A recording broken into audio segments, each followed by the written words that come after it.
Shalom saudara yang terkasih di dalam Tuhan. Kembali lagi dalam renungan tekad, temukan kebenaran Allah yang dahsyat. Mari kita berdoa.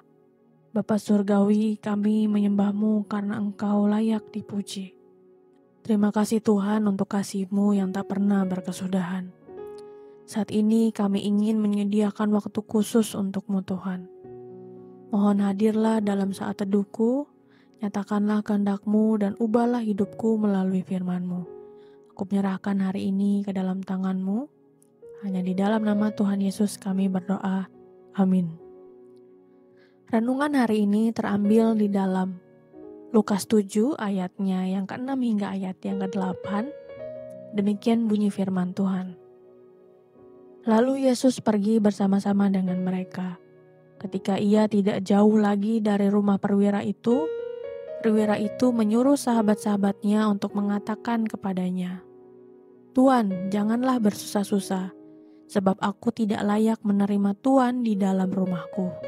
Sebab itu aku juga menganggap diriku tidak layak untuk datang kepadamu.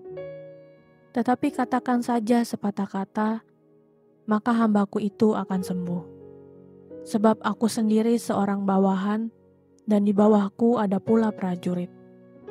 Jika aku berkata kepada salah seorang prajurit itu pergi, maka ia pergi, dan kepada seorang lagi, datang, maka ia datang. Ataupun kepada hambaku, kerjakanlah ini, maka ia mengerjakannya." Saudara-saudara yang diberkati Tuhan, iman yang benar selalu terkait dengan kenyataan sehari-hari. Iman bukan sekedar sebuah konsep atau prinsip hidup. Iman adalah sebuah kehidupan sehari-hari. Iman memang diajarkan, tetapi bukan pelajaran. Iman adalah pengalaman hidup, tidak di pikiran atau perasaan, tetapi dalam tindakan.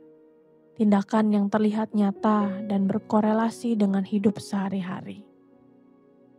Jika iman adalah kehidupan sehari-hari, maka iman akan terlihat dalam pengalaman hidup sehari-hari, mudah dipahami dan dijalani. Tidak rumit dan jejaknya nyata dalam hidup sehari-hari. Itulah yang tampak dalam kisah ini. Iman yang nyata dari perwira Romawi. Tuhan memakai pengalaman hidupnya sebagai perwira yang memiliki kuasa atas bawahannya untuk menolong perwira tersebut memahami imannya kepada Yesus. Perwira tersebut tahu bahwa Yesus itu lebih besar dari siapa saja dan punya kuasa melebihi apapun. Itu sebabnya ia percaya bahwa Yesus tidak perlu datang untuk menyembuhkan hambanya yang sakit. Cukup berkata dan sembuh. Hal ini ia mengerti dari pengalaman kesehariannya sebagai seorang perwira. Saudara-saudara, iman Kristen tak pernah jauh dari pengalaman hidup sehari-hari.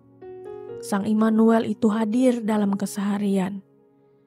Firman yang tertulis dan dibaca menjadi nyata dalam praktek iman sehari-hari.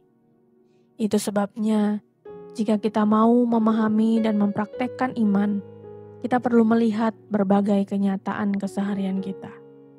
Dengan melihat jejak iman Kristus dalam keseharian kita akan bisa dikuatkan dan diteguhkan dengan pengalaman keseharian yang juga pengalaman iman kita.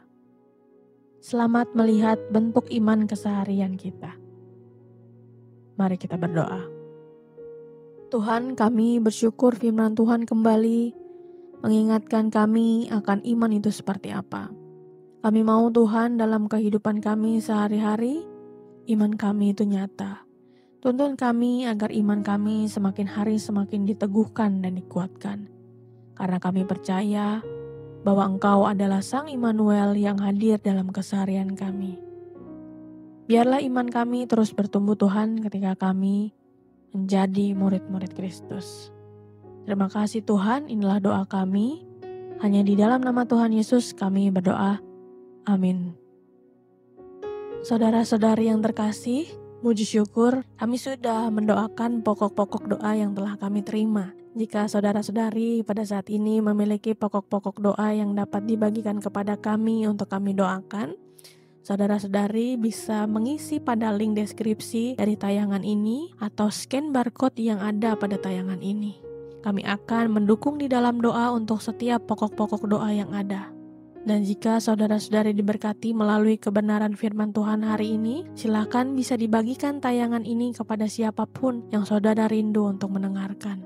Selamat melakukan firman Tuhan yang dahsyat. Tuhan Yesus memberkati.